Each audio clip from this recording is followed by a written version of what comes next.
Okay, so I hope you're all doing really well, and I welcome you to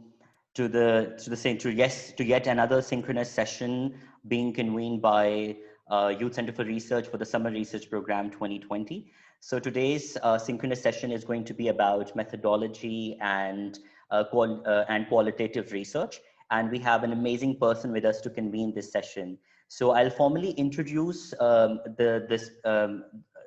the convener for today.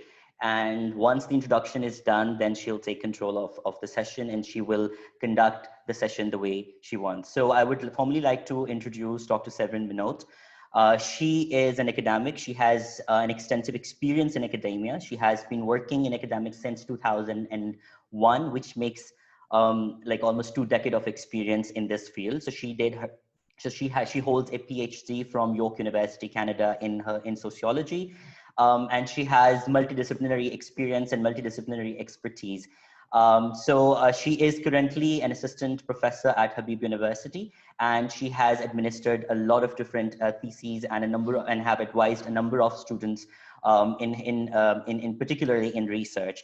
So with that being said, I will, and in case if there is anything more to be added, so Dr. Severin, you can add to that. But I mean, there's just so much to talk about her. I mean, the disciplines that she holds expertise in, there are just too many.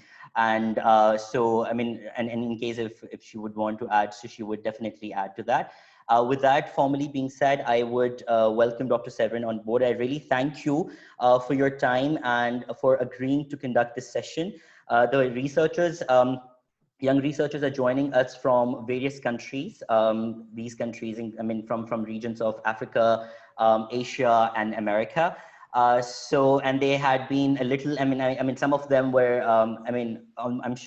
I'm sure all the young researchers had been looking forward to this session, and I really hope that they will enjoy the session with you, just like your students do. So with that, I would welcome you, and I would formally ask you to please switch on your camera so I can shift the spotlight to you, and you can formally take control. Thank you so much. Thank you so much for this introduction. So indeed, I am from Canada, and I have a very interdisciplinary background. I have a master's in the sociology of international development. I've specialized in migration studies as well as cultural studies. I have a second master's. I deferred the thesis, but I did all the schooling for second master's in administrative sciences, and I have a graduate diploma in project management. So I've really done a lot of stuff. In total, actually, I've been in university as a student for 18 years. And I've been working and teaching and doing research for 19 in total. So, right, so it's quite a bulk of experience. I do usually mix methods. So I'm also comfortable with quantitative research methods as well as qualitative. But I would say my forte is qualitative. You know, my thesis students, I'm very proud of this year. Again, one of my supervisees won the best thesis prize along with the year before and the year before. So I'm very, very pleased. I obviously, know that it takes a lot of work to do good research, and I push my my students to the limit, to be extremely rigorous in developing their methodology and applying it. Today I'd love to have a sense of who's in the room, but I know that we are also sort of lacking time. So what I'm going to do is I'm going to share my screen, and I'm going to start with a few questions about your projects. I know you guys are working on projects that will require you to ask research questions at some point. So let me just share my screen here. There it is. Great. So at this point, you should be seeing my PowerPoint, I hope. And I don't know if I will see the chat, but let me just get used to this platform. All right. So at this point, you should definitely see um, the PowerPoint. Can I get a vocal confirmation because I don't see the chat? Yes, yes, at least I can see the screen. Perfect. Excellent. All right. So today what we're going to do is we're going to cover qualitative methodology.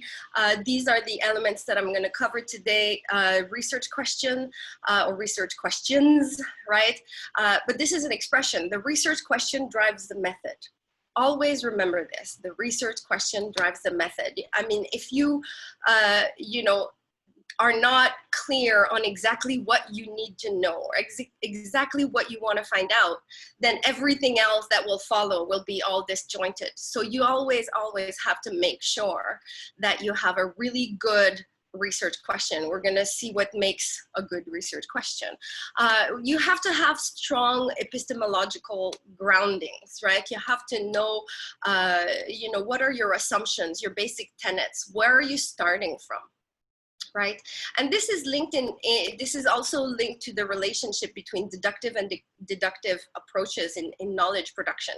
So in science, you've all heard inductive or deductive, right? So we're gonna see very quickly just a quick reminder of what that means. And we're gonna take a look at you know, different research approaches or lenses, right? Paradigms that that we somehow find ourselves in when we do research. So, you know, and I'm going to give examples of how, if you're not careful about your concepts and theories, that's going to lead to ontological problems, or what I call ontological dissonance.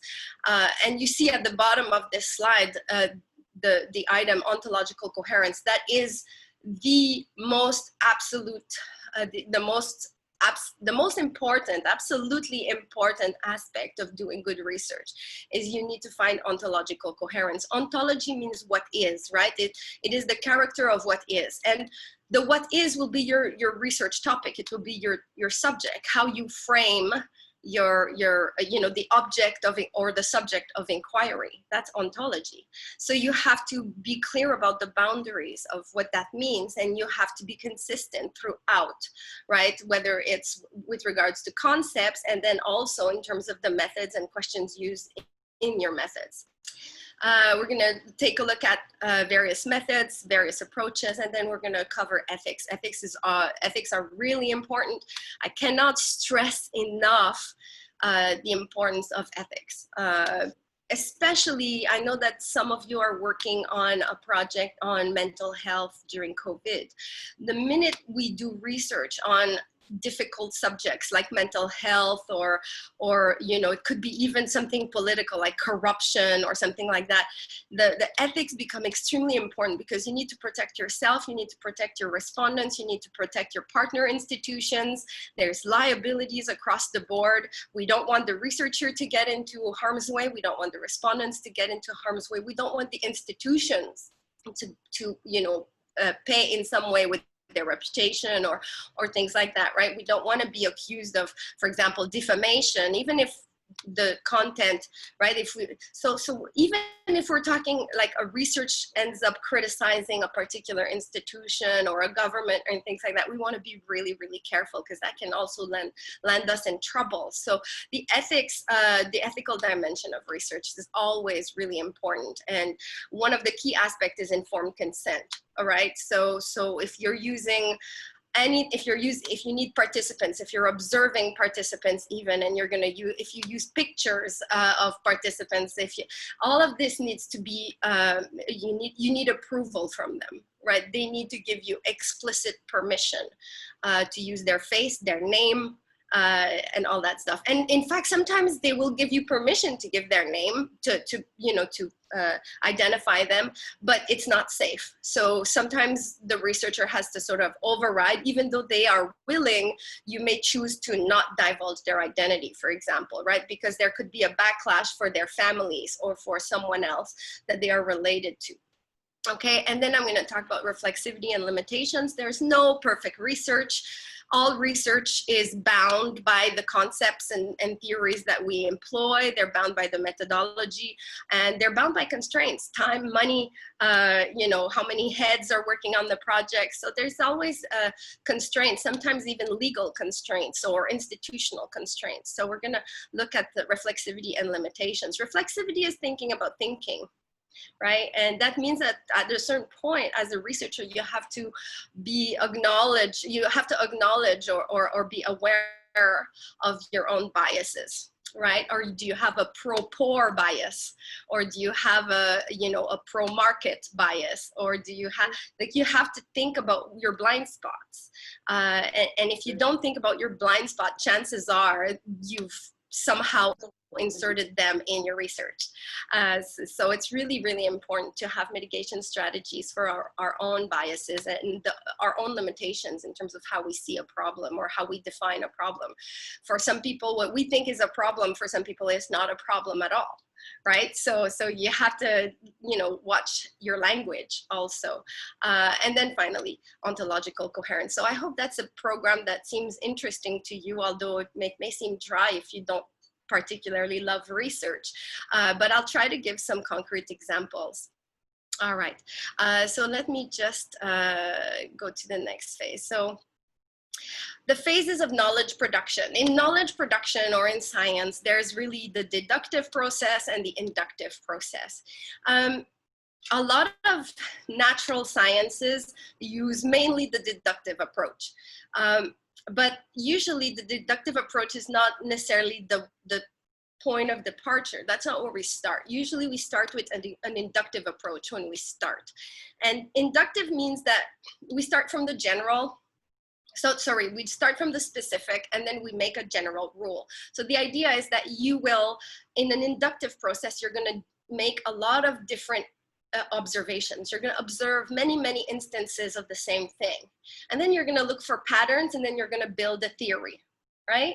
So that's the inductive process. And that is necessary in order to get to the second phase of knowledge production, which is the deductive approach, which is now that you have a sort of theory, you're going to go and test it out. So your theory becomes your hypothesis, right? So you can have a theory, you've looked at many instances, and you decide that, you know, you see in all of those instances of you know, let's say exposure to violence or exposure to bullying causes trauma, right? Okay, you can see a correlation between exposure to bullying and trauma, right? That is because you looked at many instances of bullying, and there is a pattern that you saw that, you know, trauma emerges. But there's also some times where there's exposure to bullying and trauma doesn't occur.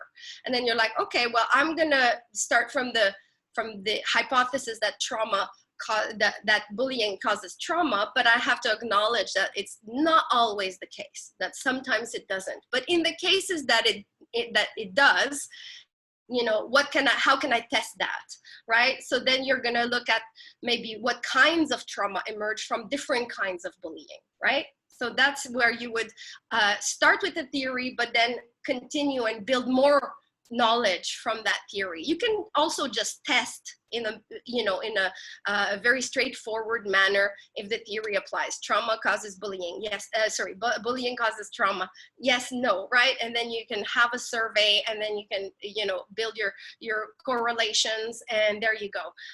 But that doesn't tell us a lot, right? And so we have to be careful with the kinds of quantitative research.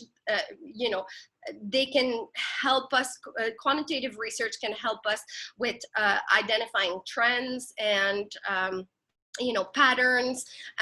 They can help us test, you know, the application and the relevance of a theory, if the theory actually applies in real life. Sometimes a theory applies in one setting, and then you take that theory and you take it to another setting and it doesn't apply anymore, right? So we saw this in theories of development in childhood, where you know, the first psychologists to develop theories were Westerners, and they were studying Western population, and they would, you know, develop some framework on the development of morality. or on any, or even cognitive development. And then, you know, you would take those theories and apply it elsewhere in a different cultural context. And then sometimes it applies and sometimes it doesn't apply, or the findings are a little bit different than, you know, in a different context. So it's really important to also engage with our theories from a deductive perspective, but we don't build theory from a deductive perspective. We build theory from an inductive perspective. So that is, we observe, we find patterns, and we find the general rule, right? So we observe. So again, there's this simplified way of talking about inductive and deductive processes, which are: inductive is you start from the specific instances, not one, but many, and then you build a general theory, right? So specific to general. And then deductive is you start from the general, right? And you go and test it out onto the specific, right? So you're gonna look at case-by-case basis to see if the general theory applies. Okay, so hopefully that's clear. You need both. The knowledge production process requires both, and both can be done in either qualitative or quantitative. There's no problem. You can also do deductive qualitatively, but usually there's a split between the natural sciences and the social sciences, right? And there's also a split between quantitative and qualitative. This is one of the reasons why I really like mixed methods. It's very complicated to do mixed methods research, and it's extremely time consuming. The major difference between quantitative and qualitative approaches is that quantitative approaches are preparation heavy and analysis light, right? So you will have an easier time analyzing your data because it's going to be computerized, it's going to be calculations, and a lot easier to interpret. But setting up the research, a good quantitative research, is quite challenging because you have to make sure that your sample size is right, that your margin of error for your sample size is right in order for your sample to be representative of the population. You're gonna you're also going to have to modulate your sampling procedure for it to be either random or stratified random, right? So there's some element there in terms of preparation. It's really heavy for quantitative research methods, for the preparation aspect of quantitative. And that's the opposite for qualitative. So with qualitative, there's less preparation, but the analysis is very lengthy and heavy, and you know, you're dealing with a lot of data, and it's discursive data, it's observational data. It can be, you know, a lot, I guess, like messier to try to make sense of all this information and organize it in a manner that is coherent for, you know, formulation in a report. So hopefully that gives you a sense of you know, that split, but they can come into contact. Just be careful again with the problem of ontological coherence. It's very easy to become ontologically dissonant when we use qualitative and quantitative methods. Okay, so an example of that actually is, for example, if you say, my approach is on gender. Gender is a social construct. It is something that is fluid. That's your concepts, right? That's your assumptions. Gender is something that's fluid. It can, you know, a sense of gender identity can change over time. It's fixed in some people, but it's rather fluid in other people. And then, so that's your concepts, and you develop that with a like social constructivist or social constructionist mindset. Now, if you decide to go do quantitative with that, and you start putting little square box, are you a man, a woman, or other, then you're sort of defeating the purpose of this social construction. You're saying, well, it's socially constructed, but you gotta, for my survey, you gotta fit in a box. So that's ontological dissonance. You can't do that. Okay. Are there comments or questions so far? So, Dr. Severine, there is this one question from Abhinav. He's joining in from India. And his question is qualitative research now more preferred over quantitative method? And can an entire research paper be purely qualitative? Oh yeah, absolutely. An entire PhD can be qualitative. Absolutely, there's no problem with that. It always depends. The very first statement is the question drives the method, right? So if your question is a qualitative method, right, is a qualitative question, how do people feel about this? Right, you can quantify the qualitative, you can create Likert scale for how people feel, how bad to, you know, to how bad to great they feel, right? But that doesn't give you the real quality, because when you say, well, I feel bad about, you know, price raise, or, you know, when I feel bad about inflation, or I feel bad about financial pressure. Yeah, but is the feel bad, you know, a sense of stress or anxiety? Does it change over time? At first there's this, you know, so how do people feel will answer the question. You will end up answering the question very differently whether you choose a qualitative or a quantitative method. I think you're going to get more, you're going to get richer results, because you're talking about feelings, if you do qualitative, and then maybe you check for patterns with a quantitative follow-up research. That's why, again, I said sometimes mixed method is so good, because you get to do both in the same time, but it's extremely intensive, because, as I said, the deductive approach, right, is preparation, sorry, the quantitative approach is preparation heavy and analysis light, and the qualitative approach is preparation light but analysis heavy. So if you're doing both methods, you're going to have both ends heavy. You're going to have a heavy preparation and a very heavy analysis process. But yes, absolutely. There's a lot of researchers who are doing purely qualitative, and there's researchers that are doing purely quantitative. I think that doing pure qualitative or pure quantitative is the trope of social science, of sciences in general. However, I think that more and more people see the value of mixed methods. So if you can be good in both, that will also be huge for your own employability, and it will be huge for your own capacity to conceptualize of a methodology, right? If you only do quant, you're going to have that mindset that this is how you do research. And if you only do qualitative, then you're going to have that mindset, because there's part of the problem is with us, that we're ignorant of the other methods and the modalities of the other ways of doing research. So we're not actually making the linkages that if I do this and this, I would have a more complete answer to the problem. Does that make sense? So again, I stress the importance of mixed methods, but really, it really depends what you're going to use the research for. So for example, if you want to develop new intervention in social psychology, for example, to deal with depression and things like that, you may want to make sure that you are covering all the different ways people experience that trauma, for example, right? And quantitative is not going to do that. Quantitative looks for patterns. It doesn't look for the outliers. In fact, in quantitative, we usually clean up our data to remove outliers. And so it's like we want to ignore all the cases that don't fit in the norm.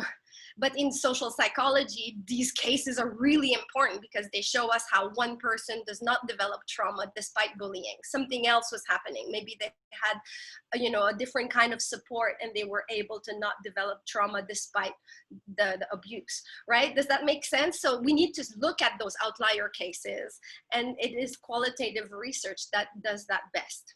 Okay, so again, it depends what you want to do. If you want to develop policy, usually, you know, there is a shift in policy development where qualitative research is valued, but still in the world of policy reform, policy development, we tend to favor qualitative data, because we want patterns. We're writing policy. If we're writing and developing policy, we want to have data on the entire population. If I'm writing a policy for Karachi, then I need to know, you know, I'll give you an example. If I'm developing a policy for waste management in Karachi, then I'm going to want to know the patterns across the city, right? And even across district, or comparatively across district. And quantitative does that really well, because I can compare the indicators in Liari versus the indicators in Gorangi, right?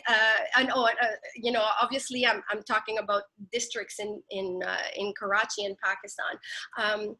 but this could be anywhere in the world, right? So I've been here so long that I forget I'm talking to an international audience that may not know where Liari is or Karangi is. Sorry, guys. But the idea is that, you know, in policy, there is a tendency to favor quantitative research methods. The big difference also between quantitative and qualitative, to answer your question, is the cost. So quantitative research methods usually cost a lot more because your sample size needs to be bigger. And if it's not cost, then it's time consuming because again, your sample size needs to be bigger. It takes time to get 300 or 400 respondents, right? As opposed to 12 or 30. But I'm going to talk about validity of data a little bit later. And you're going to see that there are strategies and qualitative research methods to validate your information. And that's really important for qualitative researchers because there's this stigma that qualitative research is not real research. When it is, it's actually extremely systematic in terms of analysis. And it should be. But people who don't do qualitative don't know that. So they just, you know, think it's not good research, but it is actually, like I said, the analysis is much more end heavy with qualitative research methods. So hopefully that answers your question. All right, now I'm gonna get you guys to think about something. Oh, sorry. Research question. The first thing that you guys have to think about when you formulate a research question is the language. What language, what words are you using in that research question? Are there any assumptions embedded in that language in the research question, right? So if you, for example, again, I mentioned this earlier, you know, how do people tackle the problem of this? You are assuming it's a problem, but for other people, it may not be a problem. So maybe you want to remove that word to make sure that it's a more neutral question, right? So the language can be very much leading, right? And it portrays your own biases, your own assumptions that it's already a problem, right?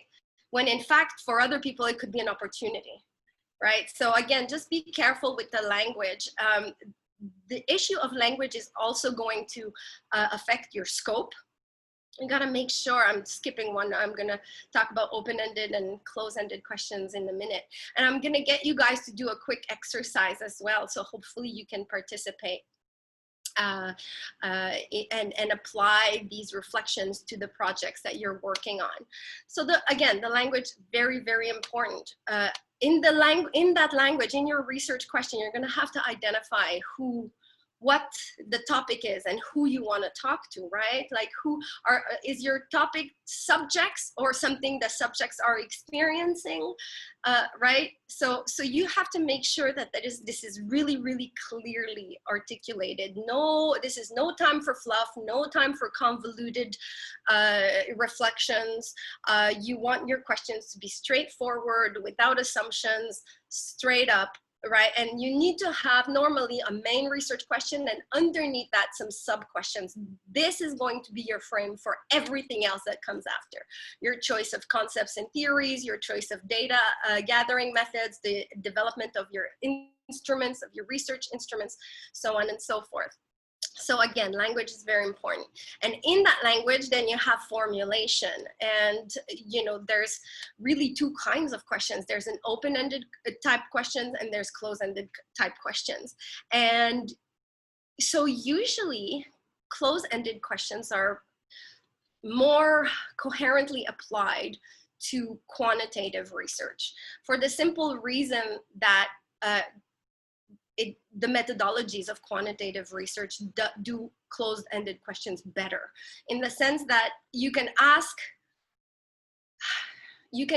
in quantitative research methods, you can ask, is there a correlation between this and this? And then you're going to get indicators of the first thing, you're going to get indicators of the second thing. You got to find out what those indicators are and what exactly you're measuring, right? And then you're going to calculate whether the first has an effect on the other, and or vice versa, right? And then your answer is a yes, no.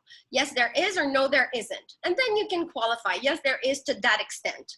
Or, you know, it's a negative correlation, or it's a positive correlation, and it is, you know, statistically significant. It is, right? So those considerations will fall into, or can fall into, a closed-ended type question.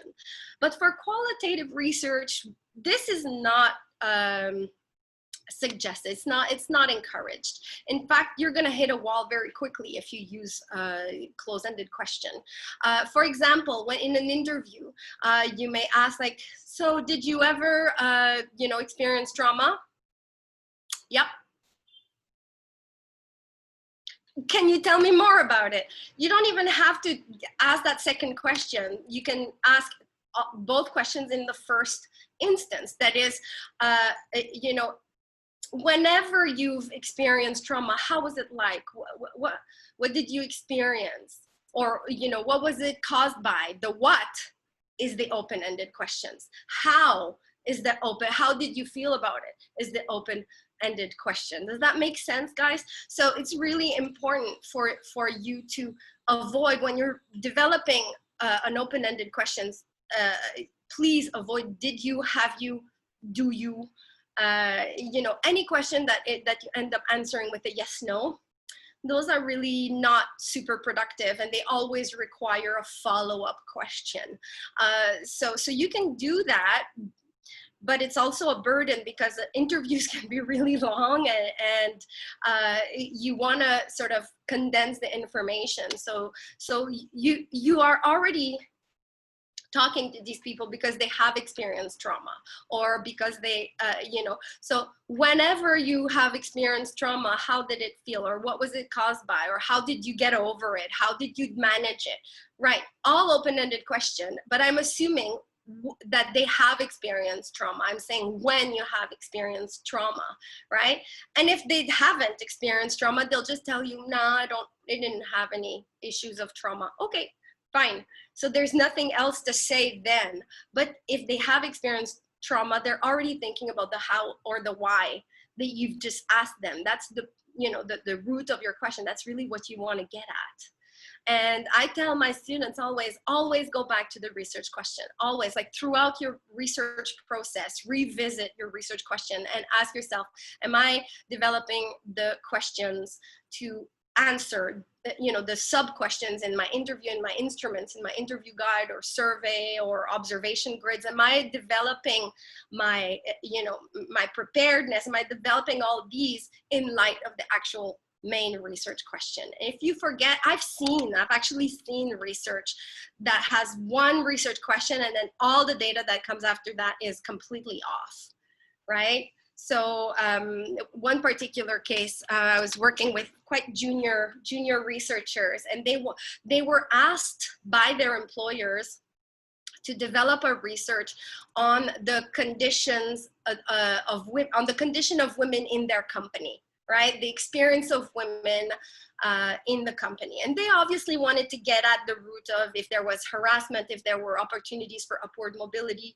and all that stuff. So I could understand what the company wanted, right? But the junior researchers ended up writing instruments, like an interview guide and all that stuff about all the other peripheral stuff about feelings of empowerment, of choice in their life, you know, mobility on the way to work, how their home circumstances were in relation to work. So it was not what the employer wanted. And they sort of, you know, the young researchers, they sort of lost track of the goal. And sometimes you don't do research for yourself, right? If you're a graduate student, or if you're, you know, a young researcher doing your own project, that's great. You have, you know, ultimately you have the power to decide on the research question, the scope, the language, and all that stuff. But most of the time, researchers have to do mandated research, and it's a think tank that tells us, you know, or an employer, or a contract, maybe the World Bank, or anything like that, they will say, we need this. So right now I'm working with a company that is interested in doing a feasibility study for an incineration plant in Karachi, because Karachi is dealing with a lot of garbage and it's sort of unmanageable. So this entrepreneur wants to know if it's viable to build an incineration plant,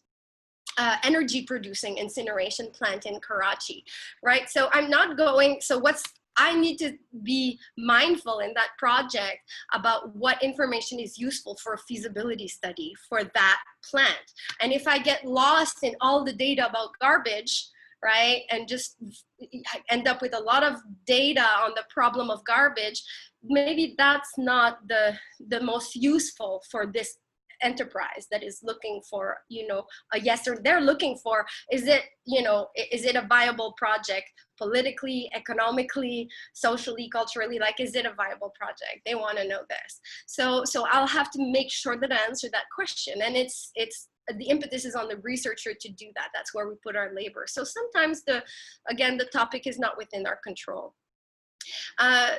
The scope, and that reaches the scope. So don't overarch, don't go too broad when you only need this much information. You need this much. Don't overstretch it. You can a little bit if you want to come up with inductive findings that will help theory building. You can also leave some room for inductive findings. But essentially, you want to make sure that the scope is, realistic, that it's within the parameters of whoever is mandating the research. And with that, within the scope, you want to make sure that it's feasible. So in terms of feasibility, do you have access to that information? Do you have access to those respondents? Do you have access to the field? Can you actually go there, right? And if you don't, how will you gain access? Is there a way, right? So just be very careful. I had a student who was hoping to gain access to some major documents within the justice system on juvenile delinquents, juvenile offenders, and she was hoping on getting all these data sets from legal aid and from the superintendent of the prison and all that stuff. And next thing you know, they were only willing to share one of 4 data sets. So there was 3 data sets she just couldn't have access to. So in her proposal, she committed to looking at the data of 4 data sets, but at the end of the research, when she was writing her thesis, we discussed, she still had a lot of data anyway, but she didn't end up having access to those 4 databases. They only gave her access to 1. Right, so make sure you have access and that it's a realistic access. That same young researcher ended up working really hard to get access to the prisoners, the youth, the young offenders, right? So she had to get permission letters from legal aid. She had to get the superintendent to sign an agreement that they would allow her into the youthful jail. It's a youthful offender industrial school, which is part of the prison complex in Karachi. And she needed in. She needed to interview because she was doing a research on social reintegration of the youth and the factors that could help reduce recidivism once they are released, right? So she wanted to see how they were being prepared for release and then their anticipation, projecting themselves in the future as to, what would be the factors that would help them have success and not recidivate versus recidivate. And they were she ended up gaining access and doing some great interviews, but it was so time consuming. She had to write agreements for different institutional partners. She had to prepare her consent form for the offenders. It was really quite a huge task to secure just access. So in terms of feasibility, was a huge challenge. I think I'm talking too much and I'm being too lengthy. Are your methods feasible, right? So again, if you are aiming for a huge sample, you may not have time or the resources to do that, right? Or in terms of, if you want to, this is something I was telling Zulkarnain about the team that's working on mental health in COVID. You may want to have a large sample, right? And do some surveys, right? And this may give you some idea of mental health, but there's something, and it may be feasible, but there's an ethical component, is that throughout the survey, you may be triggering the respondent to feel things. And then after the survey, they're all on their own. You're leaving them in a precarious situation mentally, right? So is it it's a feasible method, but there's a tension that emerges from the responsibility. Is it a responsible method, right? And that we're going to talk about ethics a little bit later. So again, just make sure that your methods are coherent with the goals of the research, that you're not harming the researcher, and that, you know, the parameters of feasibility in terms of constraints, you know, are well established, and that you keep it within reasonable range. And I'll tell you what, my experience with young researchers is that you guys are over ambitious. You want to do too much. And you don't realize that in a matter of, with the time that you have, with the resources that you have, it's going to be very hard or impossible. So make sure that you're not over ambitious, that you are, and that's why it's really helpful to work with a supervisor that has a lot of experience, because they can tell you, that doesn't sound like that you're going to get this information within the time frame that you're working with. And one of my thesis that I've supervised a couple of years ago was a quantitative study on the link between emotional intelligence and which has clear indicators what was it? So emotional intelligence and and the help-seeking behavior. So she wanted to see that whether people who seek help are, you know, more or less emotionally intelligent. And so emotional intelligence versus help-seeking behavior. And she wanted to get to the correlation. The time it took for her to get all her participants, she did a stratified, on 3 axes, she did a stratified random sample. It was statistically significant. It was for the whole institution of Habib University, which is really interesting. But it took her like 4 months of a lot of pressing to please fill out the survey, because she couldn't, like, with the quantitative research, any non-response rate will affect your confidence interval. So that means your confidence interval reduces, right? It goes down. The more non-responses you get. So we oversampled, like I made sure that she oversampled to make sure that this wouldn't happen. But it just getting the answers took her up to the limit of time with regards to writing her results, writing her thesis. So, you know, in terms of feasibility, I thought, yeah, it'll be easy. The students will cooperate, but it's so hard to get enough of the respondents to you know, the selected, randomly stratified, selected respondents to actually respond. So again, it was feasible, but right on the cusp in terms of timeline. And make sure your partners are on board, right? Like if you decide, well, yeah, I'm gonna do this research with this embassy and this institution, if you don't already prepare the terrain and the relationship, you may hit a wall and they're like, no, we're not gonna do that with you, or we're gonna do that, but only this part. And then you're like, but I need all of this. So, you know, make sure your partners are on board and they see your vision as your vision as a researcher. Any questions and comments so far, guys?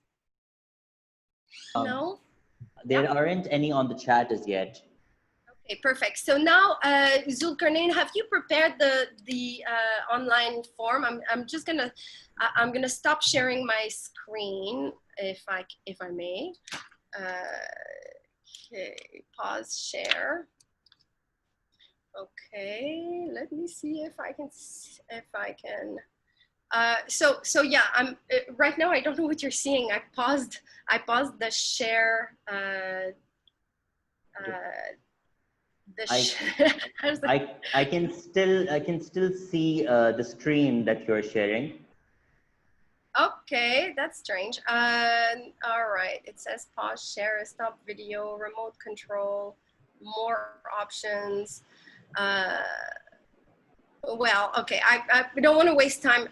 What I would like, Zulkarnain, is maybe in the chat for you to share the link of the Google Doc that you prepared. I've already shared. Guys, okay, perfect, great. So I can't see the chat. So guys, I'm gonna ask you all to go onto that Google document and I'm gonna go on it too as soon as I figure out how to do this. So I want you to go on that document, and within the project that you are working with, right? Because all of you are assigned to a project. So, oh, great, perfect. Okay, my screen is fixed. Thanks, I whoever did that. You guys are fantastic. I did that for you. Thank you. Much appreciated. It's so stressful, right? Because you're thinking about your content and there's all these options and buttons.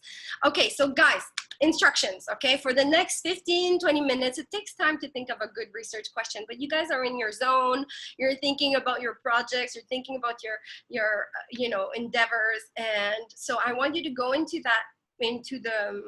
the Google Doc, every one of you. There's one Google Doc for all of you. So just find your section, your project, and start thinking about questions. And make sure they are, now we're doing qualitative, so make sure they're qualitative questions, and try to, as much as possible, develop open-ended questions that would be relevant to the project that you would like to pursue within your team or with your team, okay? So, and Zulkarnain, if you want, you could share the screen of the, could you share the screen of the Google Doc so we can interact live with the questions that are being, Sure. Just give me a minute and I'll do that while they go on the document. Perfect.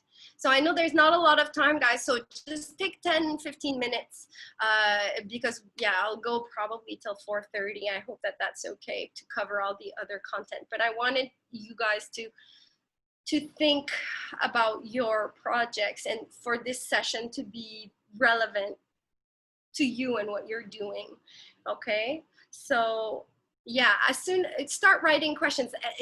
There's no good and bad questions right now. There will be eventually as we hone them in, but anything you can put on paper right now is good because it's like a brainstorming of questions, and then we will figure out how to formulate them properly. So I work very, very intensely with my thesis students and the researchers that I supervise, because just at the level of developing an instrument like an interview guide or a survey, question formulation is usually a big problem. I spend hours sitting with my students going, I don't understand this question. What do you want to get at? Why are you asking this? This is laden, or this is charged. There's some assumptions behind that. And with a little bit of work, they end up polishing their instruments. But that all of the researchers junior researchers I work with have needed, specific guidance on that. So I encourage you to write as many questions that you can right now, and it doesn't matter if they're closed-ended, open-ended, just put everything on paper and then think about it, how to reformulate. And those of you in the same team, good, I see some people already writing, great, excellent. So those of you in the same team, if you can think of the same question but ask differently, do write it underneath. Okay, don't change what your colleagues have written, but write underneath the same question in different wording if you can think about it, or broader scope or more specific scope. And remember that you need to be clear about who or what the subject, who the subjects are, or what the topic is. What are you getting at? And make sure that it's not laden. So I'm going to give you a few minutes to think, and I'm going to.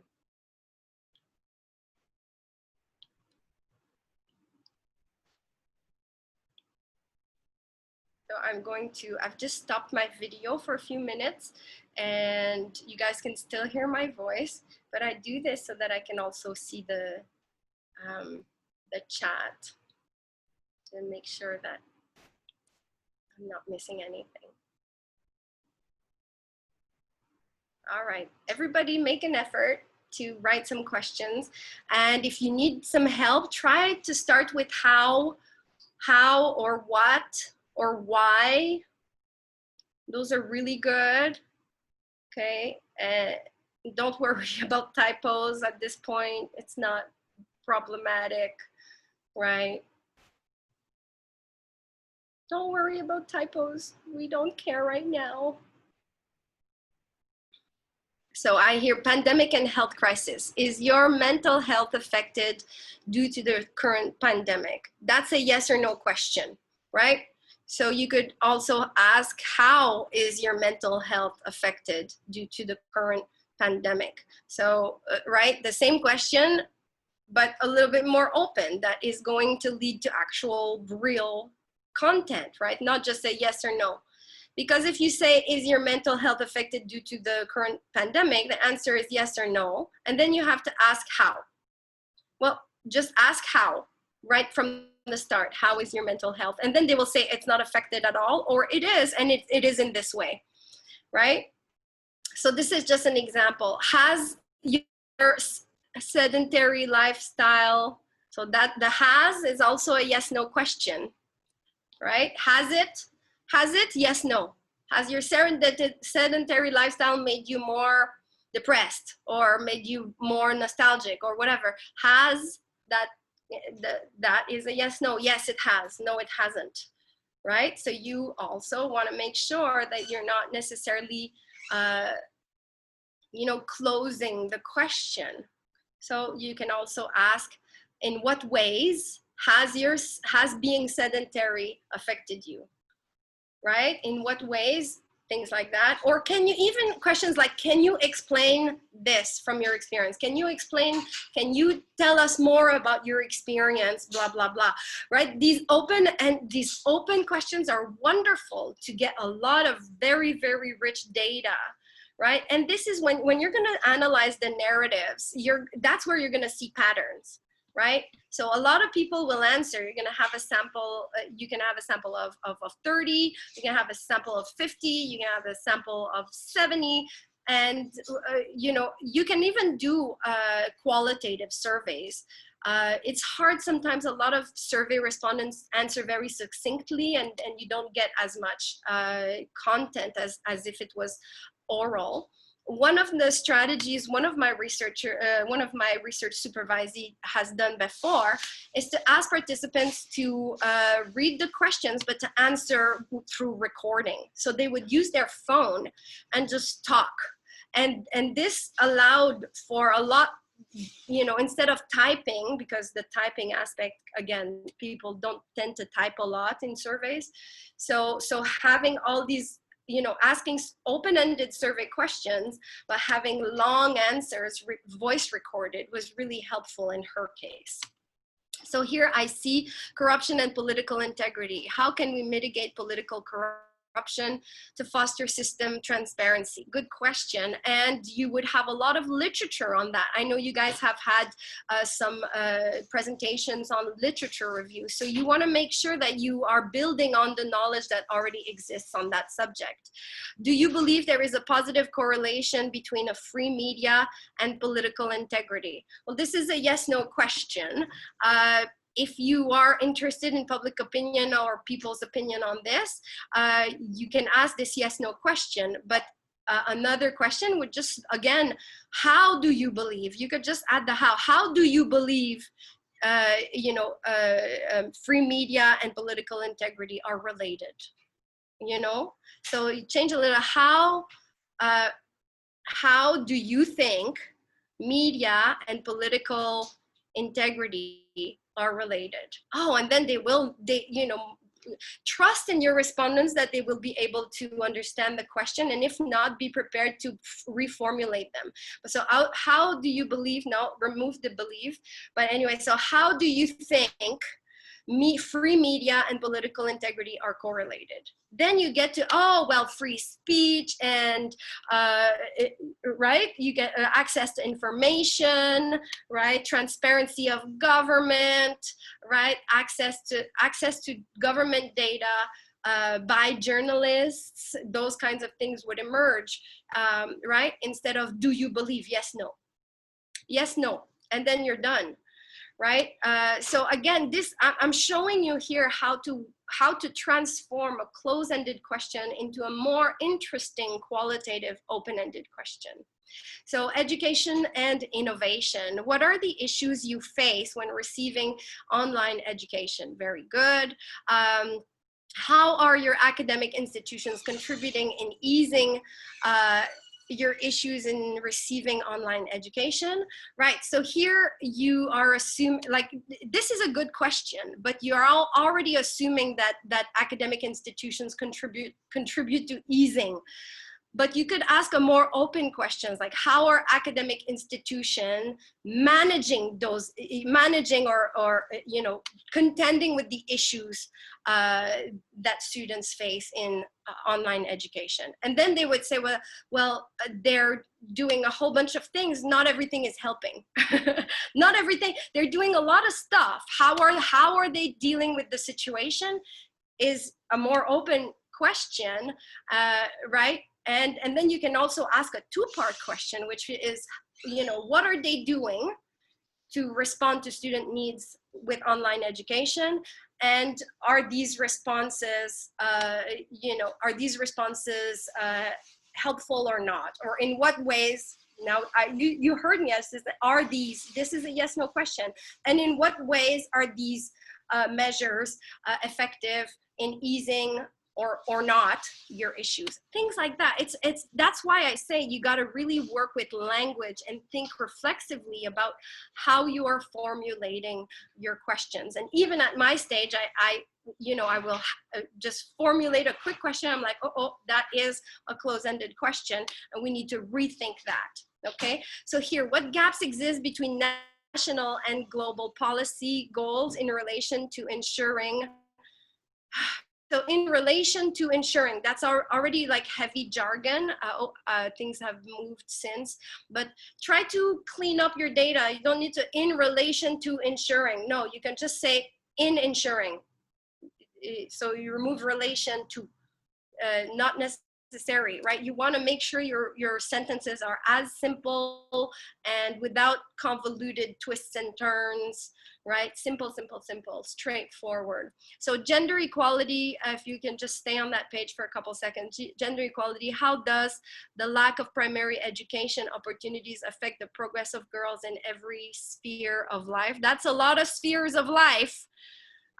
You may want to focus on a few. Again, that would be a problem of feasibility, right? Just highlight that. Don't fix it yet. Don't have to fix it. But again, it's a question. If you say every sphere of life, that becomes a huge, open-ended question. And those questions are great, but you may not have the time to explore every sphere of life. So you may want to focus on either, family and household and labor. Those are two of the major spheres of life. But you could also ask for personal health and hygiene and things like that. You could ask for, specific dimensions. So make sure you don't go over. This is a very ambitious question, and it's a bit vague because it's ambitious. Right?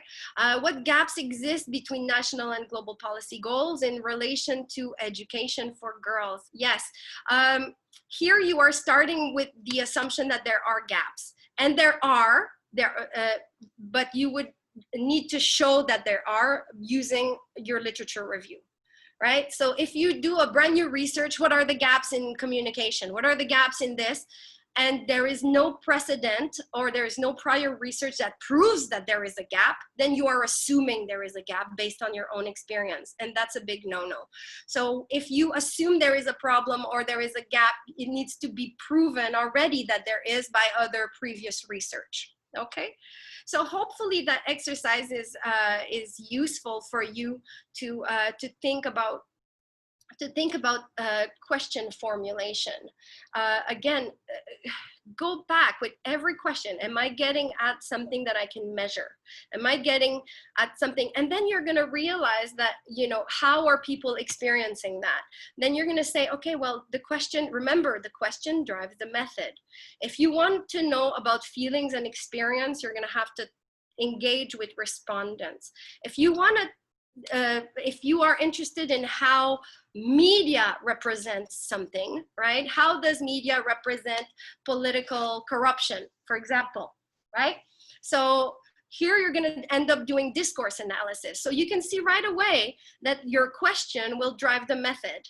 right? If you say, how are the media representing this or that, then you are going to look at media content. And that means that you're going to do discourse analysis or textual analysis. You may do this quantitatively or qualitatively, and it will give you different results. So an example I can give you on this is I was helping a PhD fellow from Tanzania, who did a research on media representation of political candidates and the correlation with political election outcomes. So she looked at 3 elections, and she looked at the media coverage of all the political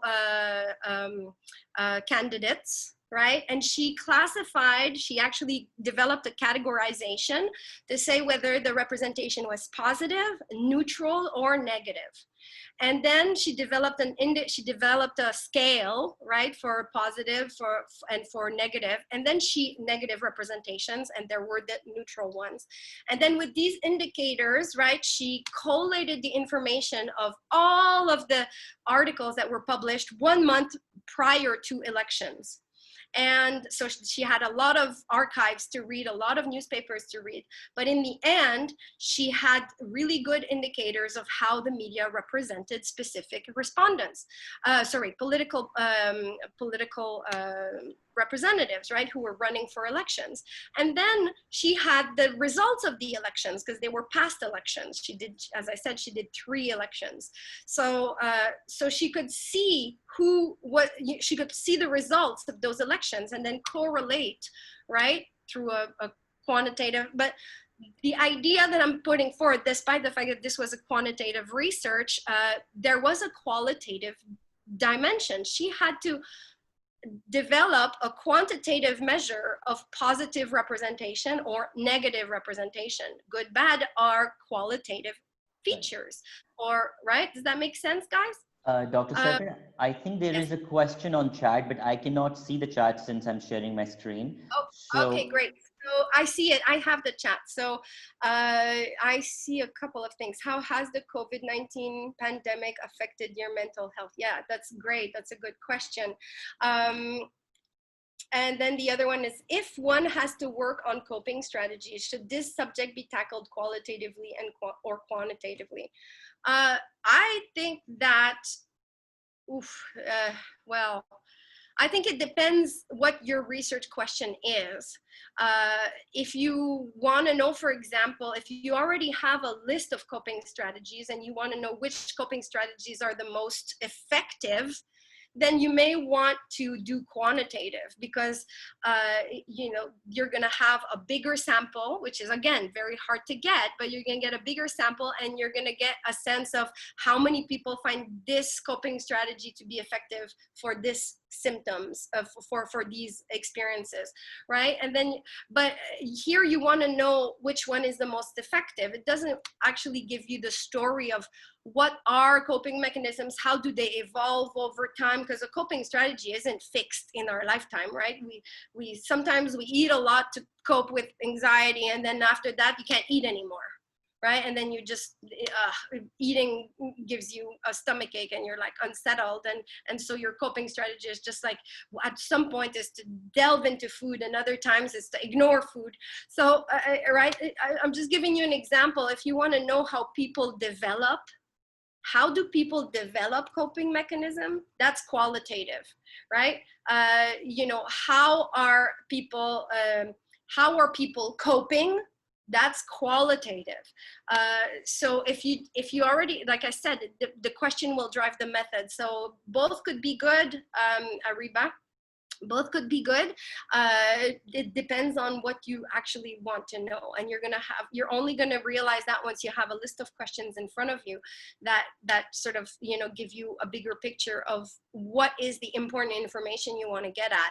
And then you're going to think, how do I get it? Do I get it through a quantitative survey where I can measure a correlation, or get some statistically significant frequency data, right, distribution data, right? You can do regressions with that. So this is important, but again, it depends if you want to understand coping in a more open way, right? If you already have clear set coping strategies and you want to engage only with those, then quantitative would be fine. But if you want to expand on what coping actually means for people and how that may change depending on the problem or depending on the location or the context they find themselves in or who they find themselves with, because right, coping changes whether you're with your parents or friends or alone. Like coping can change, right?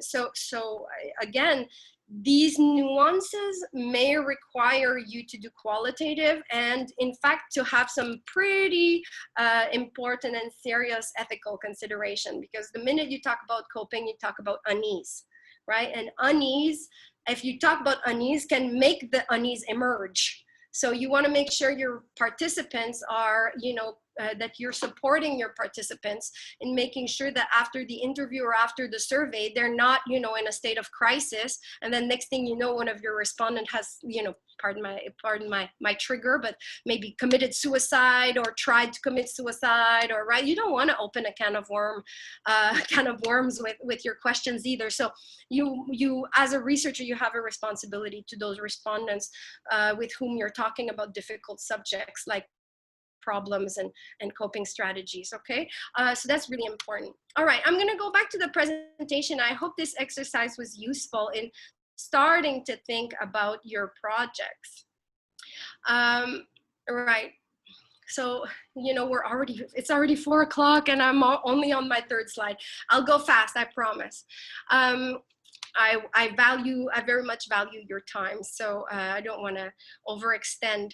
So epistemology is really important. Epistemology is really the study of knowledge. So you need to study the knowledge that came prior to your own research. And you cannot formulate a good, timely, and relevant question without first knowing what is already known.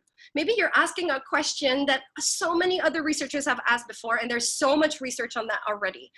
Right? Maybe you're asking a question in the wrong way and you don't realize it because you don't know the body of knowledge well enough, right? So you really, really need to make friends with the literature that is the basis of all assumptions within that field of study, okay? And assumptions also stand for theories, right? We assume that things work a certain way, that certain ideas explain other ideas, right? Or certain ideas explain certain facts.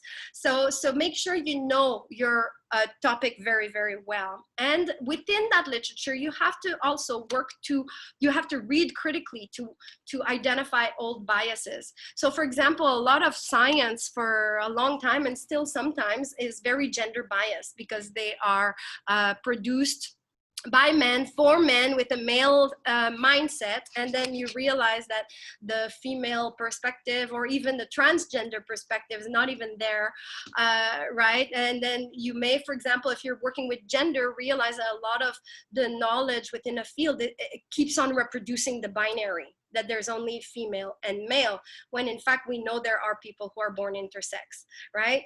And gender identities are much more than just, man, woman, and other. There's gender fluid, there's agender, there's, right, the sense of gender neutrality. There's even Facebook has 70 terms for gender. So, when you read the scholarly literature and you realize, well, 90% of this literature reproduces the binary, right? It says it's gender sensitive, but there's only men and women or boys and girls represented here. What about, non-conforming gender identities? Where are they? And this is interesting. For example, I was flying to Nepal a few years ago, and on the custom sheet that we got handed in the airplane, there was, a box for the gender, and it said, man, woman, other. And I thought, oh, how progressive, and so I put woman because I'm a woman, but I thought, wow. And then I arrived in the airport and there were lines, and there was a line for men and a line for women, but no line for any others. So they were really good on paper, but they were really bad in practice. So again, old biases die hard, even when we want these, like if you are careful about the language, instead of using he or she, you may use they, right? but be careful that that is consistent in the way you are conceptualizing gender throughout. So this is just an example of how to open things up and to identify old biases. All right, understand your typologies and your nomenclatures. This is really important because a lot of terms and terminology can be derogatory or very closed, right? So like imagine an entire research talks about subjects of the subcontinent without any distinction on nationality, religion, perhaps caste, right? So, and clumps everybody in there in comparison to the rest of the world. You would have a problem with that nomenclature. You would have a problem with that typology, right? Because that very group is fragmented from within. So you need to think, very critically about categories, and you need to think critically about those categories, especially if there's implications for labeling, right? Labeling is the kind of stuff like, I have actually my student who just won Best Thesis Award at Habib University did research on the visually impaired. And he started his research with a thorough and critical look at the way the terminology is used for disabled people or handicapped people. And he was very critical in engaging with this typology. And he made an explicit choice. He says, here I'm going to use the term visual impairment. Sometimes people with disability, but I use it in this way and I don't use it as a label. And I'm acknowledging the political and tense nature of this word, right? So researchers have to engage with the categories and terminologies that they use in reference to people and places and things, right? Because these categories have meanings, and sometimes they can have a hint of positive or negative meaning. So you are responsible as researchers to control that language and to engage with that language critically. Can I just add one thing, Severine? So it's not related to the content of the presentation, but since you were alluding quite frequently to the student who won the Best Thesis Award, so just wanted to mention that she's referring to Chanel, and Chanel is the program lead for the Summer Research Program 2020. So so the program is in very good hands because the student himself was in very good hands. Yes. Yeah.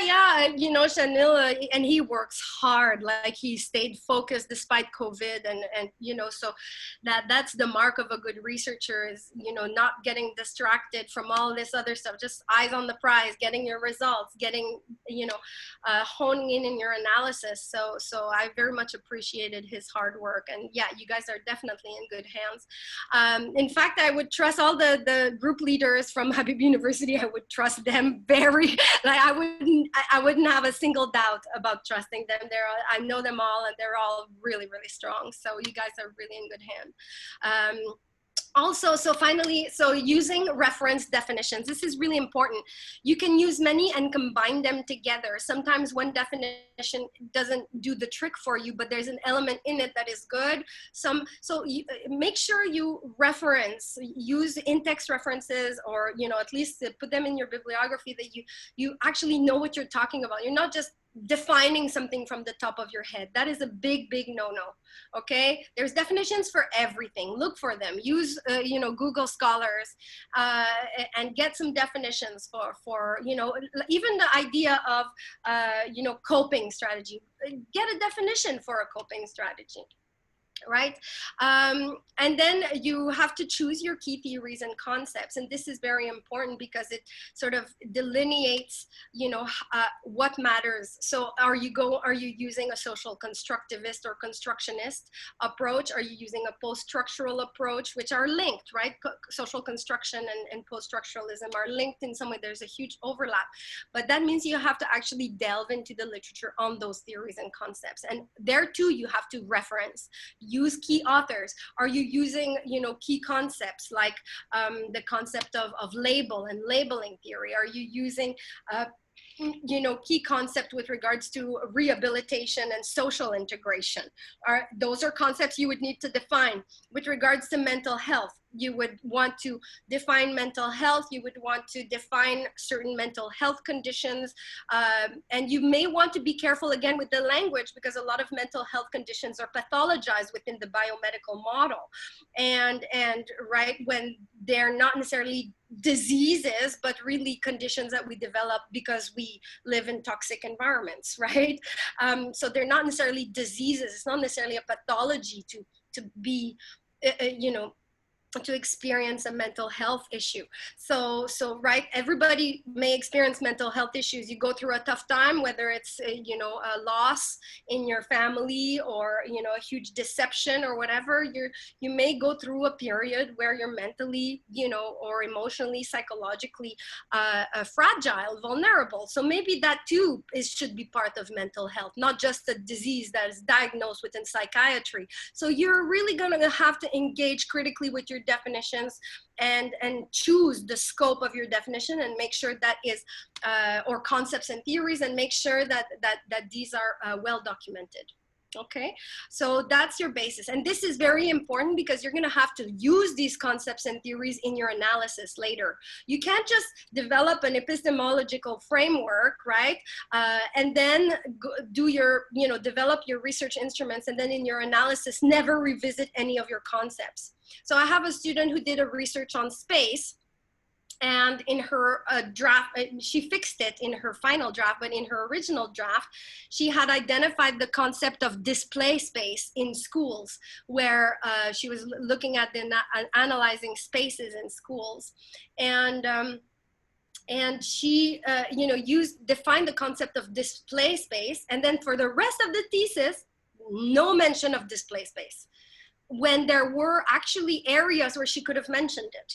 Right? So she did look at the practices of teachers in exposing the work of students on the walls. She just never used the very concept that she had defined earlier in her analysis. So you got to make sure you use those concepts and theories later on when you look at your findings and when you analyze your data. Okay, there's also the coding, you know, part of your analysis is coding, and part of your coding is using those concepts and theories in your coding. So very quickly, your methods and your qualitative research methods, they can be specific data gathering methods like interview or focus group interview. A focus group is the same thing as an interview, but with multiple participants, with you or someone else as a facilitator, right? You could be doing observation. You could be analyzing text, all kinds of text. And by text, I don't mean just words. They can be images. They can be movies, moving images.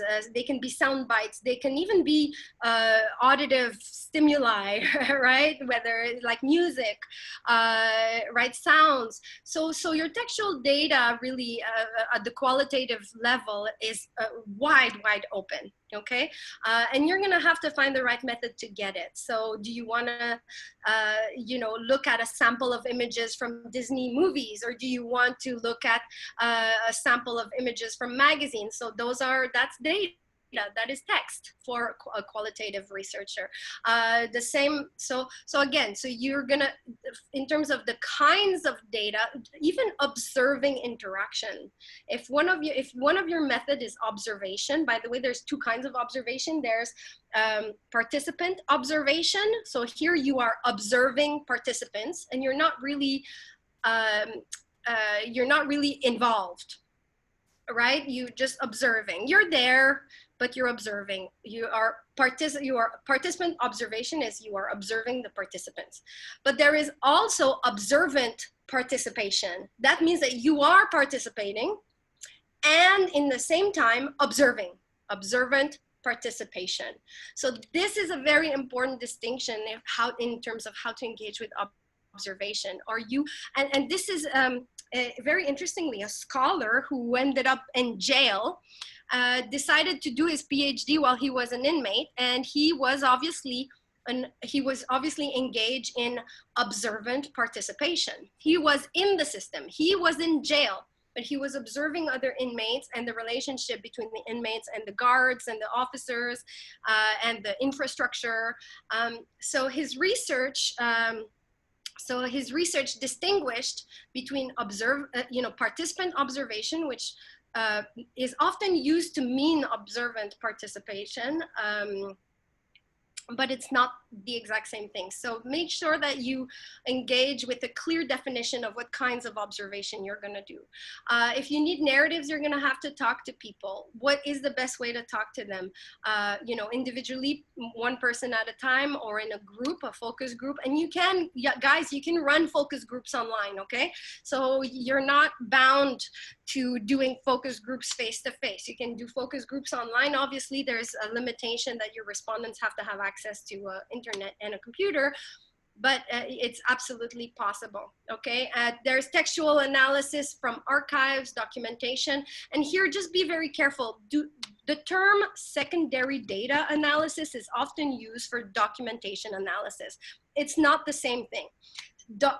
Secondary data analysis means you have access to a database that you did not design, that you did not gather yourself, and that was not designed specifically for your research.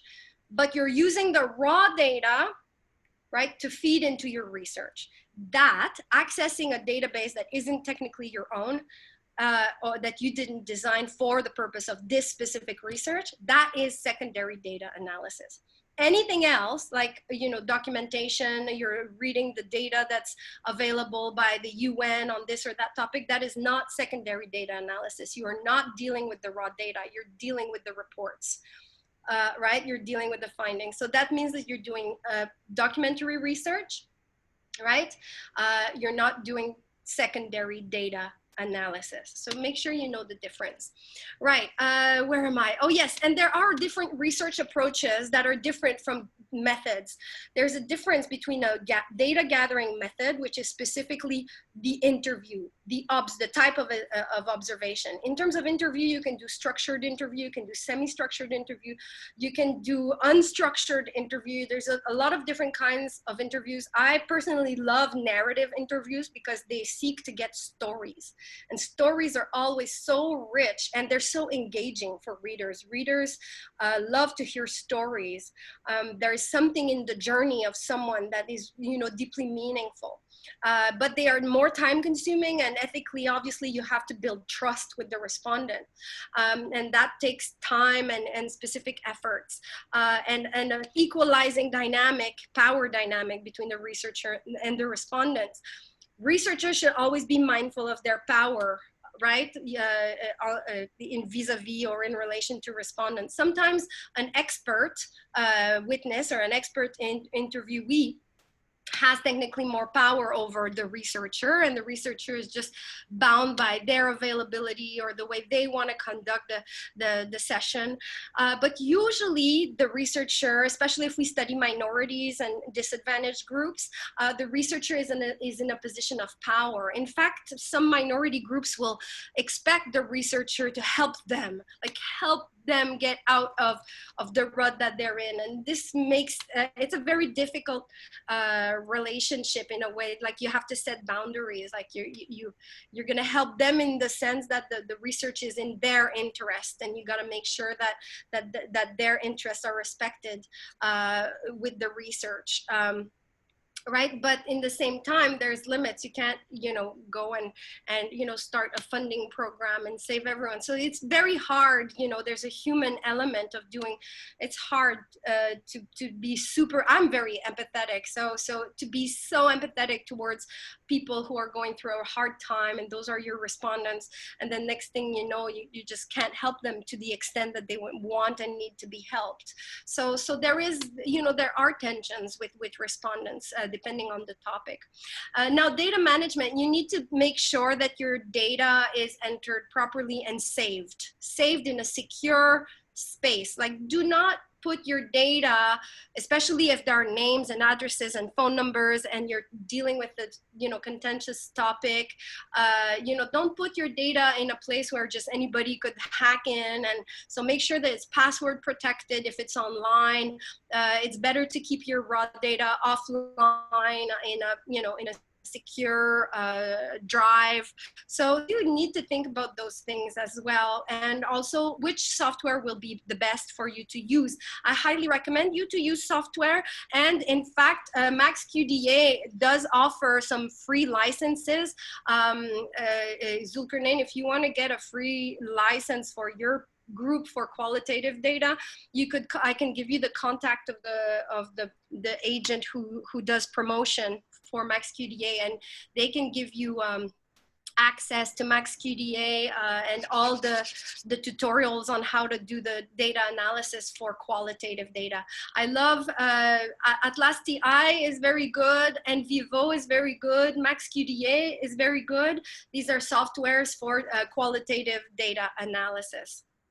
And then, so yeah, otherwise you still need to be very meticulous. If you're not using software, you still have to be very meticulous. You have to transcribe, translate, and transliterate, right? When you manage your data and you did interviews in a different language, you need to make sure that you translate your interviews or your content and that you transliterate. So transliteration means that you keep the original meaning. Sometimes you have to change the words because from one language to the next, it means something different. So the researcher needs to have the liberty to transliterate properly and keep the original meaning of the respondents when they were said, the way that it was said in the original language, but translated. So sometimes you need to use footnotes to make sure that the right meaning comes across when you use quotes direct quotes from your respondents. So again, translation, transcription, translation, and transliteration are very important stages in data management. And you have to pay particular attention to the way you're doing this and be quite meticulous. With the transcripts, usually you code, okay? That's the part of data analysis. I didn't write it under data analysis because for me it's like basic, but data analysis means coding.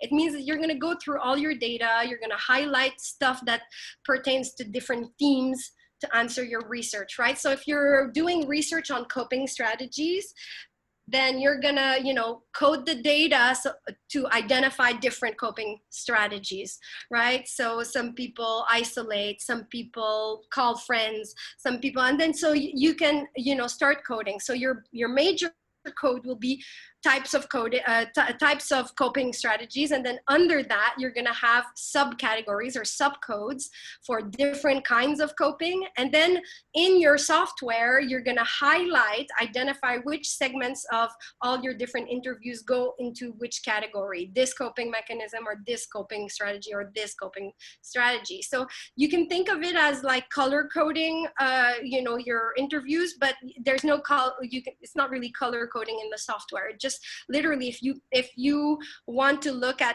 all the input that pertains to I don't know, coping with self-harm, for example, you're gonna highlight, when you go through the data, you're gonna highlight all the portions that talk about self-harm. They're gonna be linked to the node, we call it a node. They're going to be linked to the node of self-harm, which is a subcode of coping strategies, right? I hope that's clear. And then when you click on that node of self-harm, you're going to have all the excerpts, all the segments from every single interview that pertains to self-harm. That makes it very easy to do the reporting, to write the final report, and to have a sense of what your final chapters will be in your report. So, that's why coding is very, very important, because it allows you to identify which parts of your data pertain to different categories of findings. And then, so in data analysis, always think of coding and doing the coding very meticulously. You can do it by hand, but now we have very, very good software to do it in. So in the same way that you would use R or SPSS, in quantitative methods, you're going to use, MaxQDA or Atlas TI or NVivo for qualitative methods. And what I love about these software is that, for example, MaxQDA also has imagery analysis and film analysis. Atlas TI also has film analysis. So you can actually input excerpts or entire books or entire movies or pictures, and you can map out encode the pictures. You can literally like make a point on a picture and say, oh, you know, this is a depiction of, this is a misogynist depiction if you're doing a gender analysis, or you, right? So you can look at picture, you can analyze pictures in these software, movies, any kind of text, as I was saying earlier. Now for the data analysis, aside from coding, when you are coding, you are looking to increase validity of your findings. And there's two ways that you can do that. Validity is very important. You can do it through saturation and you can do it through triangulation. Saturation, take notes, guys. So saturation is when you get so many testimonies that repeat themselves, and you're not getting any more new or unusual information. You're, you know, after 15, 20, 30 interviews, you realize all the information that comes out sort of repeats what other people have said before. So this is a state of saturation where your data becomes more and more cogent because there's less new stuff that emerges. So reaching saturation may entail a lot of, increasing your sample as you go along. So again, that's something that qualitative research, in qualitative research, you could say, for example, so my minimum sample is 15, but I will keep sampling, I will keep recruiting respondents until I reach saturation.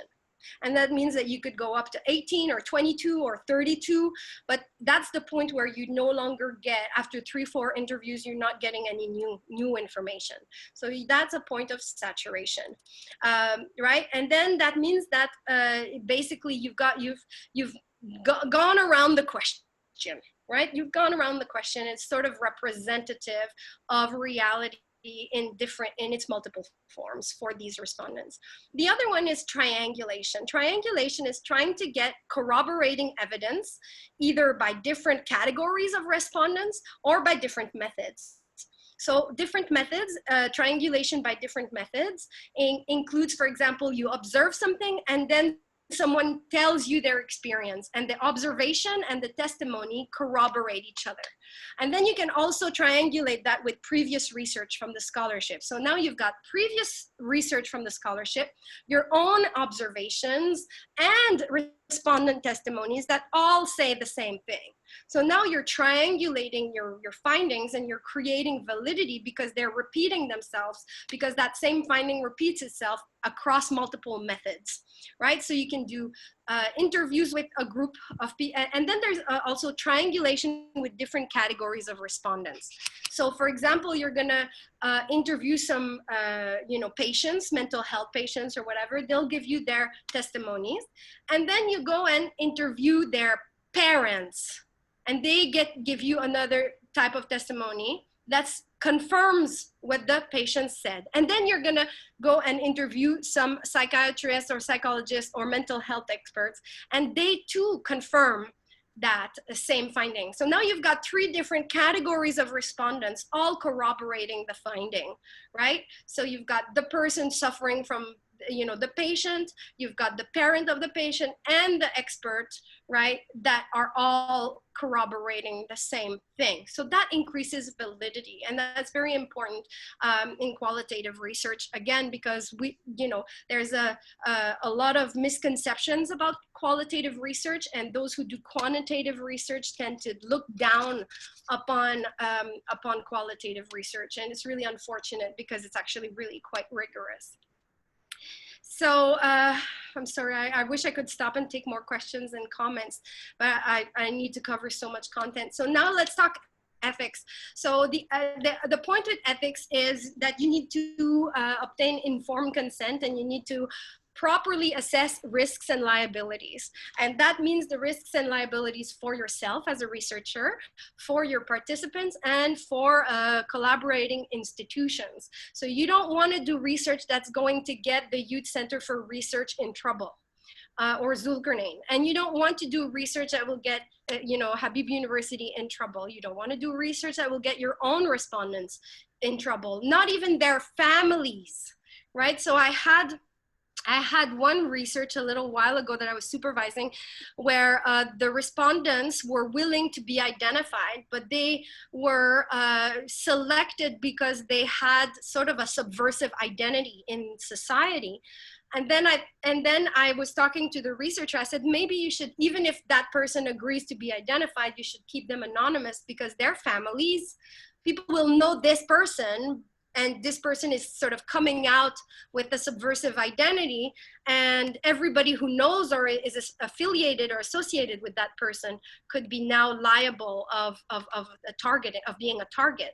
So I said, maybe just to protect that person's family and protect that person's social network, you may want to keep that person anonymous, even though they are willing to be identified. So again, you need to think about the safety of the respondents. If your research requires your respondents to open up on a lot of emotions, you may want to offer them a phone number where they can call after the interview if they are in a state of distress. That would be a basic consideration as a researcher, that you've taken into consideration the risk to a person's mental health, and that you're offering them some way of support after the interview or after the interaction, right? You can also do that. You can also propose a follow-up, right? At the end of the interview, you check if they're okay, and ask them if they'd like you to follow up a day or two later to make sure that they're still okay, right? So there's a lot of little things that you can do, and all that should be in the consent form. The consent form is a formal agreement where you actually outline the rights of the participants and partnering institutions. They have the right to remain anonymous. They have the right of confidentiality. They have the right to not answer questions. Please do not force people to, do not make questions mandatory. This is the worst part in research, when I have to fill out a survey or answer questions that are mandatory. If the answer scheme doesn't fit my reality, I'm still forced to answer.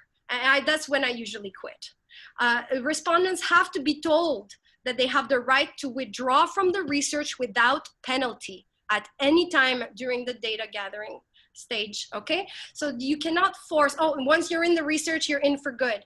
You cannot force people to stay in the research or to answer questions they don't want to answer. Make sure they know that. It is your responsibility as researchers to inform them of their rights. So again, the right to stay anonymous and the right, by the way, guys, the difference between anonymity and confidentiality lies in the fact that anonymity pertains to identity. Confidentiality pertains to any information, right, that is private. So address doesn't talk about identity, but it is confidential and private information. You don't share address.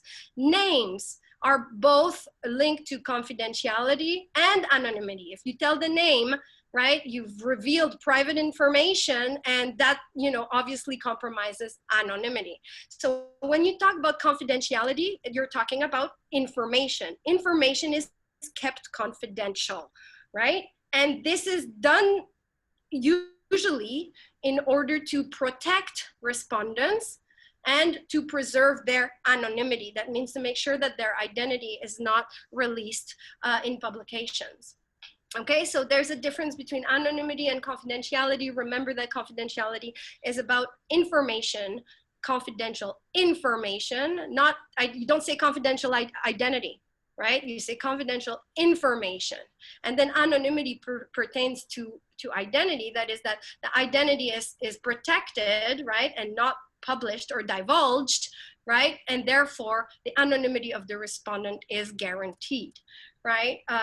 You may also want to keep your partnering institutions anonymous. So I have, again, a lot of students who choose to not name the hospitals they're working in or not name the schools they're doing research in, for the simple reason that if they're criticizing the spaces, the services, the management, then you don't want that institution. They're kind enough to let you in and let you do research on them.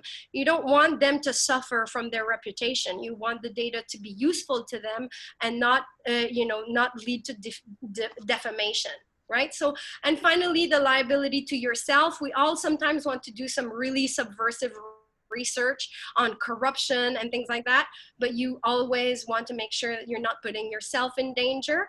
Like, for example, I'll give you this. This happened just last year. A student of mine was doing research on Bengalis and the repercussions of not having documents, like undocumented Bengalis in Karachi.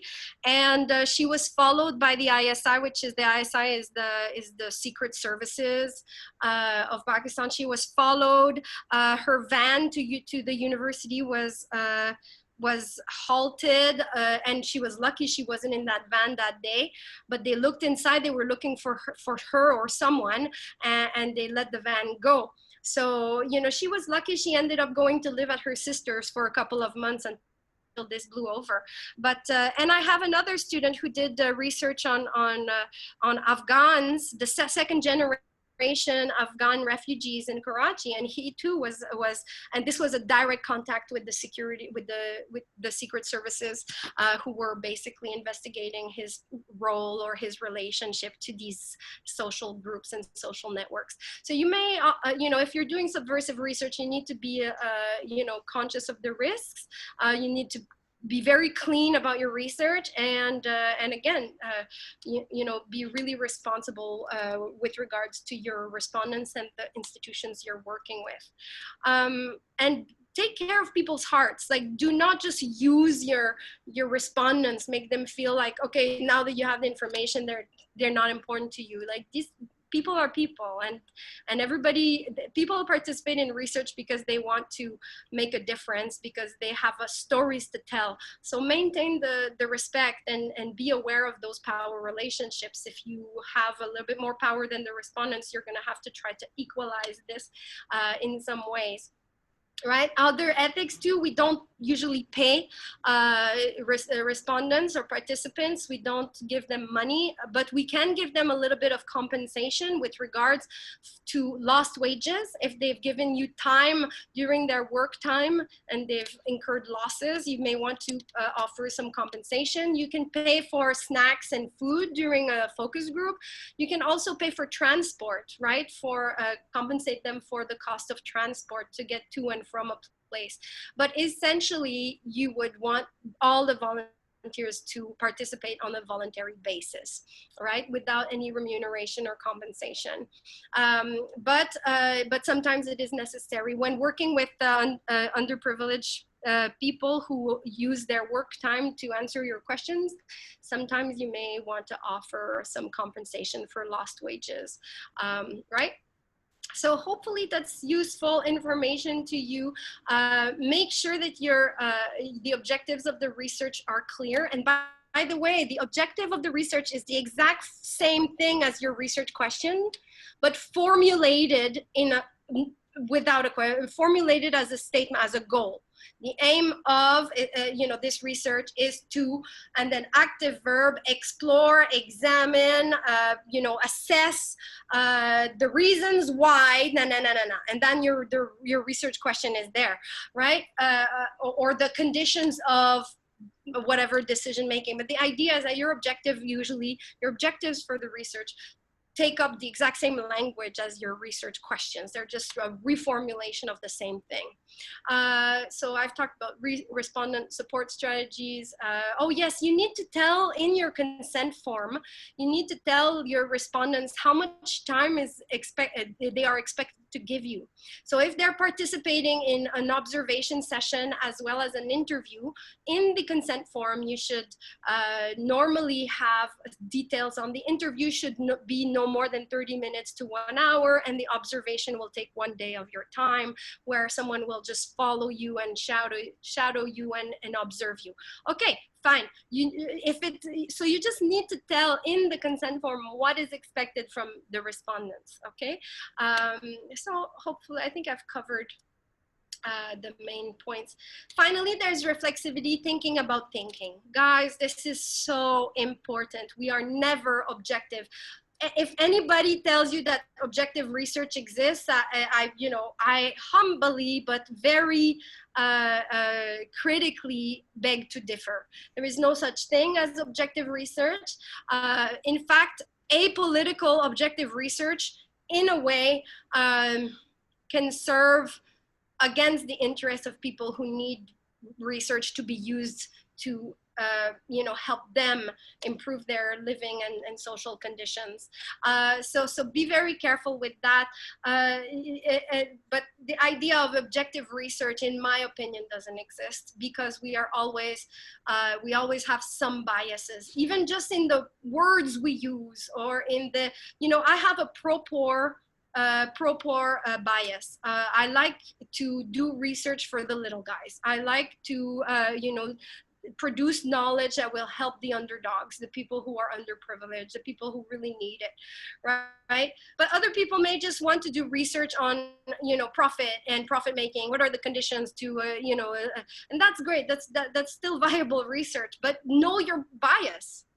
Know your bias. If you are doing research that will, enhance profit making, then your bias is that you are pro-capitalism and pro-profit and you may not be pro-exploitation, but you may still be pro-profit. So again, just know where you are at. What is your own perception and like cosmology, your own way of looking at the world does affect the way that you will do research. And once you identify your own biases, that you're pro this or you're anti that, make sure you work with someone who can confront you and all of the elements of your research to those bias, because that you need mitigation factors. You need ways of mitigating your own personal biases. So using a supervisor or working with a team that will look at it from different angles and say, well, I think there's a little bit of overgeneralization, or here there's a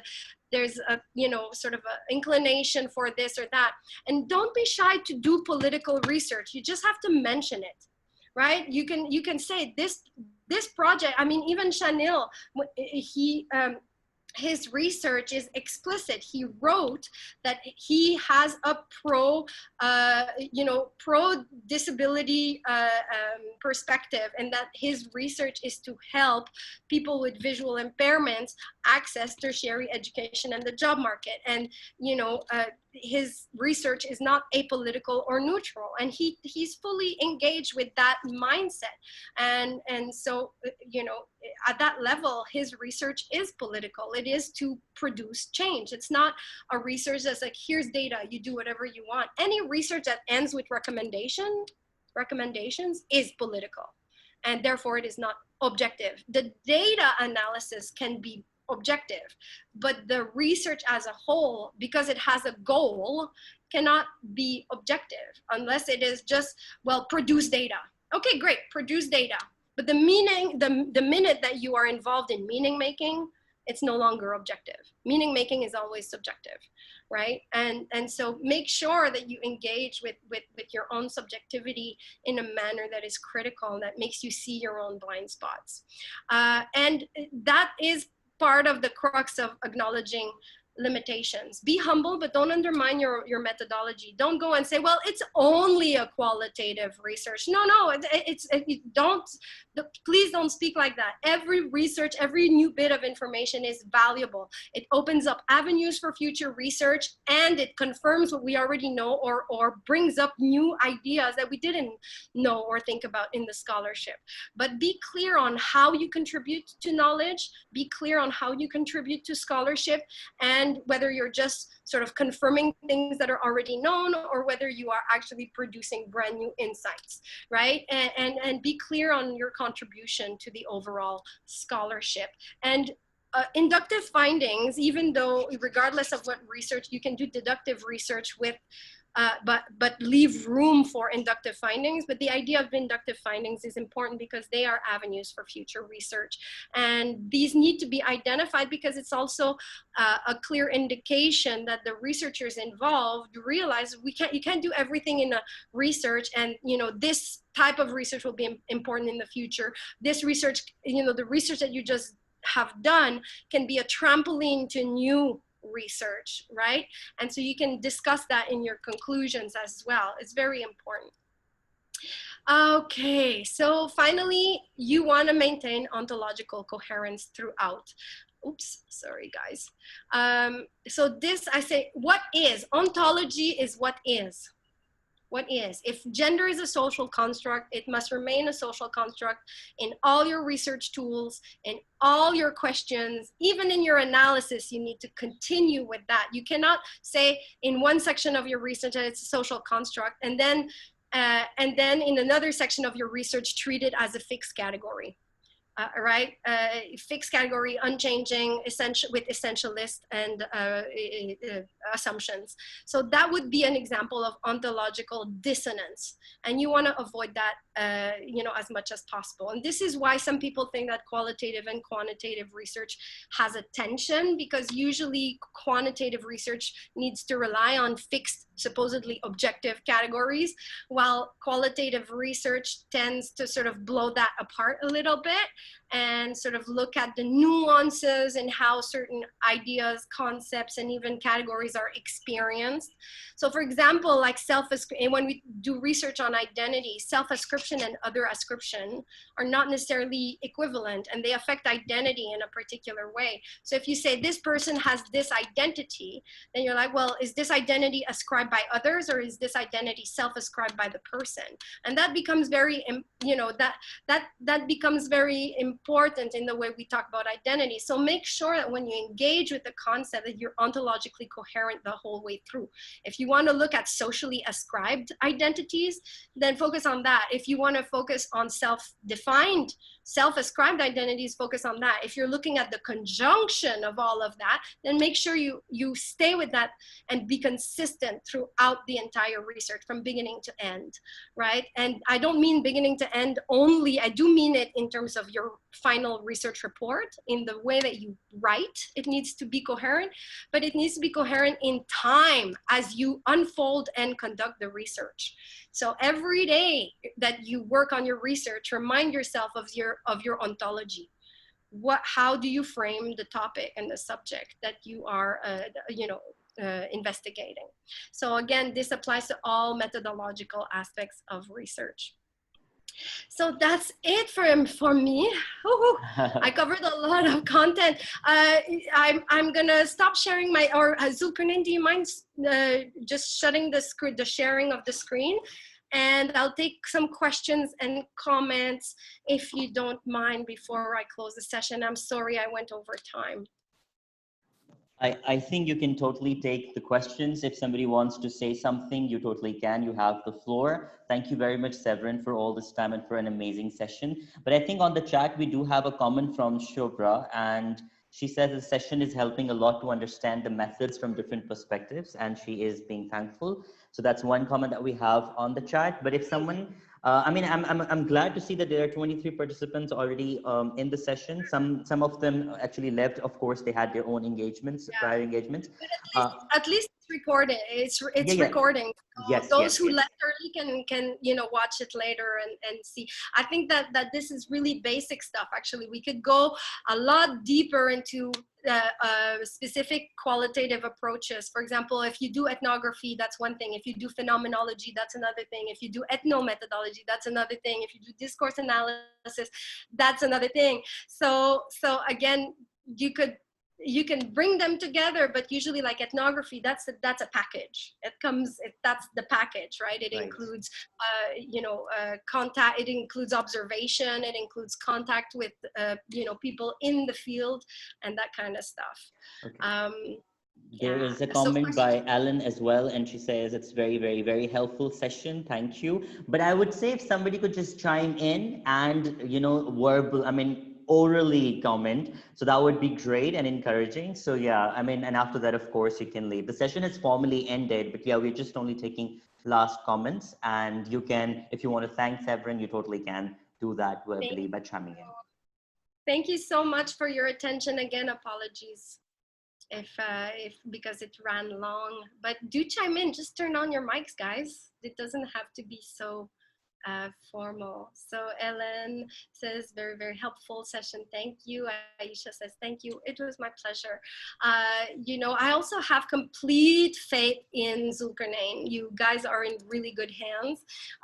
And again, I said this before with my Habib University students, you are really in good hands. You know, all our students have a very strong base in research methodology, and those who work with me, I make them work. So yeah, I just and you guys are you know, more than welcome as your projects evolve to contact me via email. Zulkarnain, you can share my email and send me like quick questions on, you know, if you want to, you know, avoid pitfalls or whatever. Do send me a note. That's a great thing that, and I'm glad you mentioned this, because I'm sure we will grab this opportunity to make sure that your inbox is bombarded with emails. But Great. but I formally thank you so much, Severin, for your amazing time, for being here. It was an amazing session. It has been recorded, and I'm sure, and there are already a lot of requests for the sessions link to be shared with the participants, you know, to Great. revisit the lecture later. So with that, Great. yeah. Someone, yay, someone wants to talk. Yeah, hello, ma'am. This is Abiha Asir from Pakistan.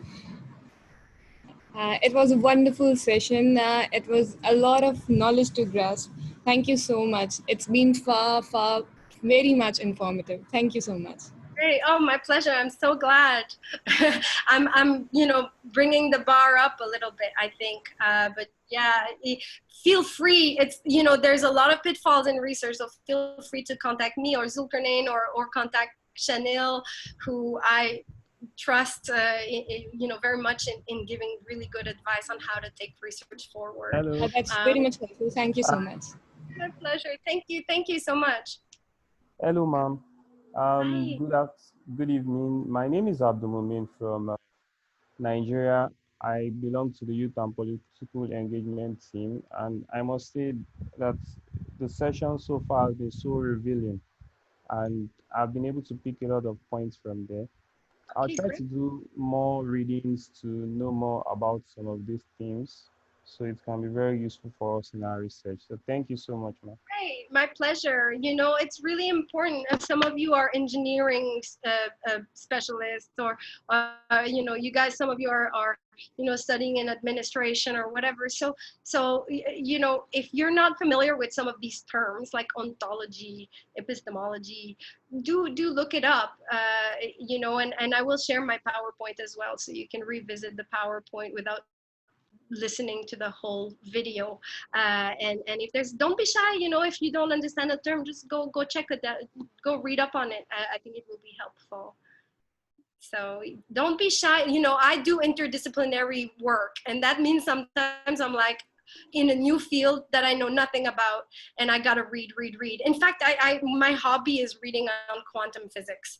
So you know, when you have that plasticity in your mind, you're like, okay, I'm gonna look at the definitions, what is what, then you end up, you know, gaining familiarity with it and becoming better and better at understanding it. So don't be shy at exploring knowledge outside of your field of expertise. Yeah. So Abiha says, I learned so much from this pretty much engaging session. Great. Great. I wish we had more time for more involvement, you know, but there was a lot of content. So thanks a lot, guys. I thank you so much for your attention. Okay, thank you so much, Severin, once again, and maybe we can have yet another session with you before the program ends. Only if you have time. I know that there are a lot of corrections and a lot of stuff, academic stuff that you have to do, and I know you are very much busy and engaged. But still, No, but I like this. I never say no. yeah. I never say no to opportunities to engage with people and think critically about research. And I think that there's so much, guys, there's so much bad research being done these days. People who are not prepared, who don't have the methodological knowledge to design good research. And this stuff actually gets published. And I read that stuff and I'm like, oh my God, they're starting with so many assumptions. They're reproducing a language that is already outdated.